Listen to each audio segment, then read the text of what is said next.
Okay, so today we're looking at this really insightful blog post, Mm-hmm. Beyond the Ghosts and Goblins, Finding Meaning and Solace on Halloween. Mm-hmm.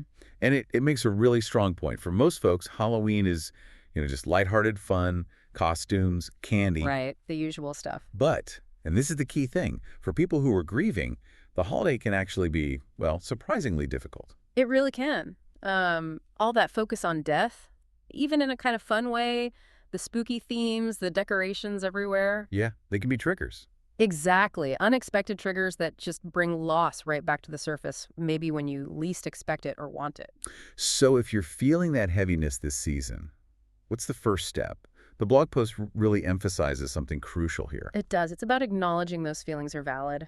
Seriously, there's no right or wrong way to feel or to navigate your grief during this time. That permission is foundational. That makes sense because there's this pressure, isn't there, to join in, be festive. There really is. So if it all just feels like too much, what about self-care? What does that look like practically? Well, first, it's giving yourself permission to feel whatever bubbles up, sadness, anger, maybe even relief, or moments of joy without judging yourself for it. Okay. And a huge part of that self-care, the source material is very clear on this, is that it is absolutely okay to just opt out of Halloween if you need to. Opt out completely. Yeah, if the whole thing feels overwhelming or just jarring, it's about protecting your emotional space. So things like maybe planning a quiet night in. Exactly. Plan a quiet evening, maybe watch a movie you love, read a book, or, maybe even take a little getaway if that's possible. We're just simply not answering the door. Absolutely. Turn off the porch light, enjoy the peace. You don't owe anyone participation when you're just trying to cope. It's not avoidance necessarily, it's self-preservation at that moment. Okay, that's a really important distinction. Self-preservation, not just avoidance. But what if you do want to engage somehow, but maybe differently? How can you connect with the memory of your loved one? That's the other path, right? If opting out doesn't feel right, you can shift the focus towards remembrance, maybe finding some gentle joy in that. How so? Well, the article suggests focusing on shared memories, like intentionally recalling happy times. Maybe talk about past Halloweens you spent together. Oh, like remembering their funny costumes or something. Yeah. Or looking through old photos from Halloween's past, sharing those stories. It kind of shifts the focus from the pain of the loss to the warmth of the memory. And what about traditions? Sometimes keeping up with things you used to do together can feel comforting. Definitely. Familiar activities can be incredibly grounding. If you always carved pumpkins, maybe you still do that. Or bake those specific spooky cookies they loved. Or even just decorating in a way that feels familiar. Exactly. It creates a sense of continuity, a connection.